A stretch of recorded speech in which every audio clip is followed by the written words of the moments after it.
বর্ষায় জলমগ্ন হয়ে যায় ডাঙ্গাপাড়া। নিকাশি ব্যবস্থা না থাকায় ডুবে যায় অনুন্নত সম্প্রদায়ের গোটাপাড়া।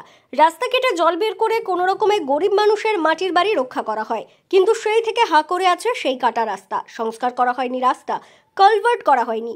পঞ্চায়েত বলে যে জেলা পরিষদ করবে, আর জেলা পরিষদ বলে অন্য কেউ করবে। চিঠি চাপাটি হয়েছে অনেক, কিন্তু কালভার্ট নয়। আর কয়েক মাস পরে বর্ষা আসবে, বর্ষার আগেই যদি বড় মাপের বৃষ্টি হয় তবে আবার ডুবে যাবে রাস্তা। অনুন্নত সম্প্রদায়ের পাড়া দিয়ে এই রাস্তা চলে গিয়েছে। স্থানীয় বাসিন্দারা কোনো উপায় না দেখে আজ বিক্ষোভ দেখাতে শুরু করে। তারা কালভার্ট সহ দ্রুত সংস্কার চায় রাস্তার। যদি প্রশাসনের ঘুম না ভাঙে তবে তারা বৃহত্তর আন্দোলনে যাবেন বলে জানিয়েছেন স্থানীয় বাসিন্দারা। একটি বেসরকারি বিএড কলেজ থেকে রাস্তাটি শেষ হচ্ছে বাঁশকোপা মোড়ে। অনুন্নত সম্প্রদায়ের পাড়াতেই 8 মাস ধরে রাস্তা কাটা অবস্থায় পড়ে আছে। বাসিন্দাদের অভিযোগ, পঞ্চায়েত ও জেলা পরিষদ ঘুমোচ্ছে নাকে তেল দিয়ে। আসলে এই রাস্তা কাটা থাকলে তাদের কিছু যায় আসে না, কারণ এখানে গরিব মানুষের বাস।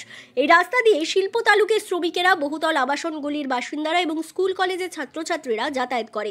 অতি গুরুত্বপূর্ণ রাস্তা, যা অনুন্নত সম্প্রদায়ের বাসিন্দাদের পাড়াকে ভেদ করে দিয়েছে।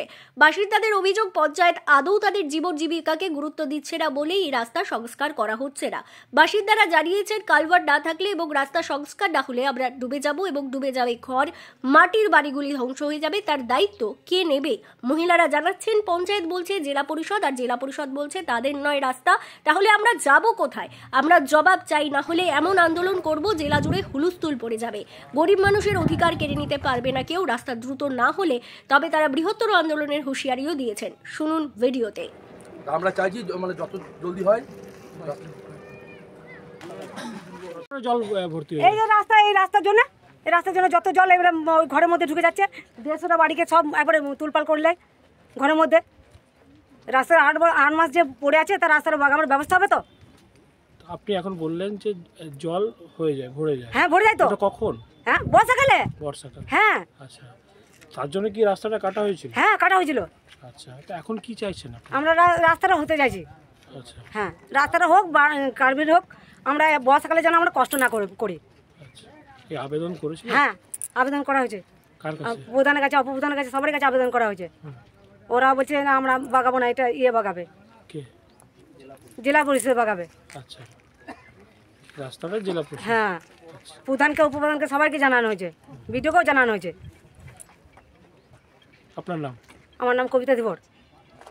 আজকে আপনারা এখানে যে জমায়েত করেছেন কিসের জন্য, কি কারণ? এই যে এখানে বাড়িগুলো আছে, 150টা বাড়ি জলে ডুবে যায়। এই রাস্তা যতক্ষণ না হচ্ছে ততক্ষণ তো রাস্তা জলে ডুবে যাবে। কার্বেন না লাগালে আলু, পেঁয়াজ, পটল, ঝিঙে সব ডুবে যাচ্ছে। তাহলে এবার দীর্ঘদিন ধরে যে এই যে 150টা বাড়ি আছে, এগুলো যে ডুবে যাচ্ছে, তো এগুলোর জন্য রাস্তাটা মেরামত করা তো দরকার, কার্বেন লাগানো তো দরকার। এতগুলো মানুষের যে হচ্ছে, অসুবিধা হচ্ছে, বর্ষা আসছে আর এরকম হচ্ছে। কতদিন এরকম অবস্থায় রয়েছেন? হ্যাঁ, কতদিন অবস্থা? এই 10 বছর ধরে হয়ে যাচ্ছে। তো আমাদের যখন বর্ষা হয়, গোটা পাড়াটা ডুবে যায়। একটা কোনো ড্রেন নাই, কোনো কিছু, এই রাস্তা বাগানো হয় না। আমাদের এই গরিব মানুষরা কোথায় বাস করবো? যখন তখন এই জল হলে, বর্ষাতে আমাদের ঘরে সাপ ঢুকে যায়। ভয়ে ছেলে নিয়ে নিচে তো আমরা মাটিতে থাকি, ঘর দুয়ার সব ভিজে যায়। এই রাস্তা না বাগানো হলে যে ঘরের রাস্তা দিয়ে গাড়ি যায় মানে নিকাশি ব্যবস্থা নেই? না, কোনো ব্যবস্থা নেই। আচ্ছা, আর এই রাস্তাটা কেন ভাঙা হয়েছে? জলে ডুবে গেছিল এই বাড়িগুলো সব, আমাদের ওই বাড়িগুলো, তার জন্য ভাঙা হয়েছিল। আচ্ছা, এখন কি চাইছে? এখন চাইছি রাস্তা বাগানো হোক, ড্রেন করা হোক। পঞ্চায়েতে জানিয়েছেন? পঞ্চায়েতে জানানো হয়েছে। কি বলছেন ওনারা? ওনারা বলছে আরও লোককে বলো। আমরা তো আর চিনি না, ধরো গরিব লোক, আমরা পঞ্চায়েতে যেই বলি।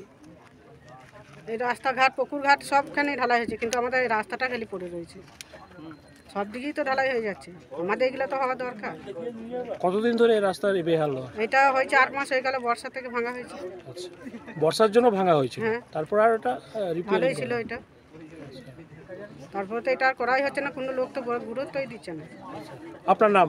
টুম্পা বাউরি।